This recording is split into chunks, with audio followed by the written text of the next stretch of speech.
Hello, my name is Ron Byers.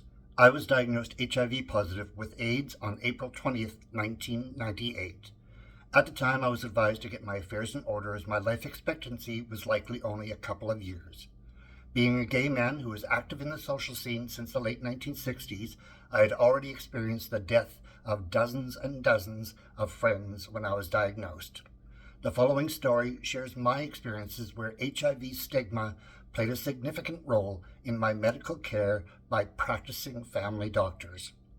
Sadly, this story is still relevant today, even though my story takes place in the early 2010s.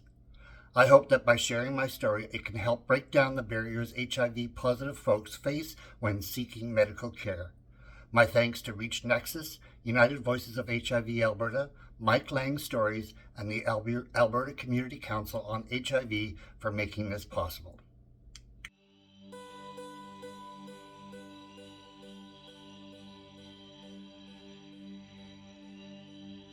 The doctor sat down, introduced themselves, and asked how they could help me. I briefly explained the simple ailment to them as they opened my digital chart on their computer.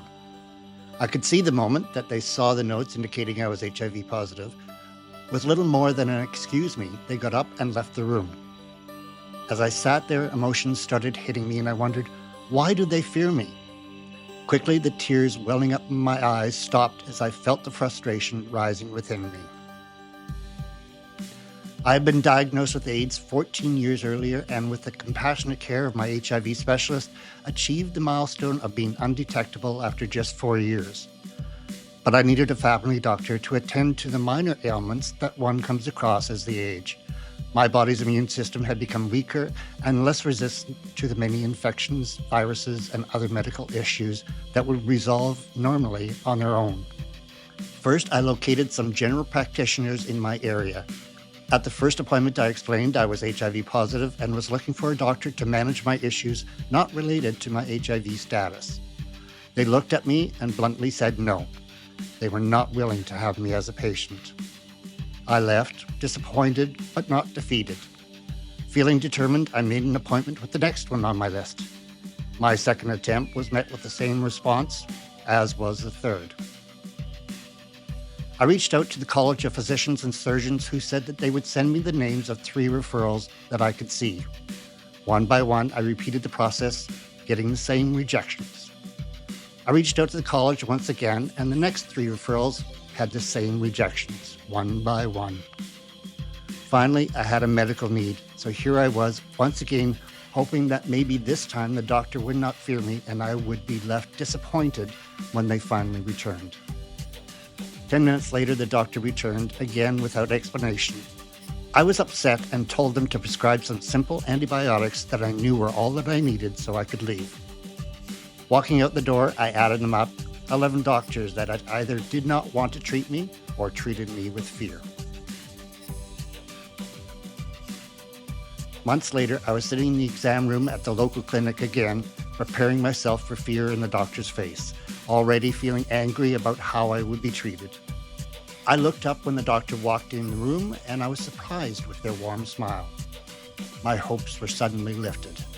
I explained my medical concern, offered that I was HIV positive and undetectable, and suggested a treatment option.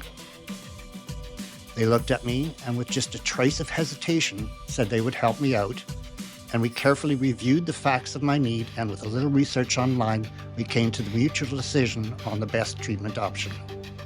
I left that day feeling respected. I felt like I had been seen by a doctor for the first time. Over a decade later, they are still my family doctor and have always treated me fairly and with compassion.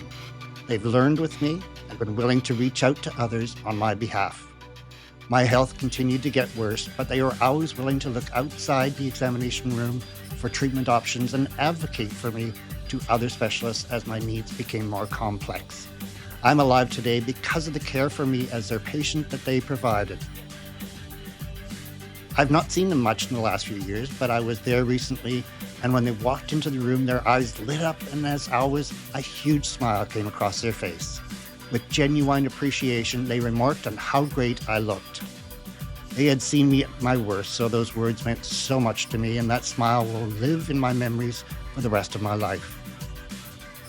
I still have complex needs that find me challenging medical professionals to do better and look for treatment options that exist outside of their examination room.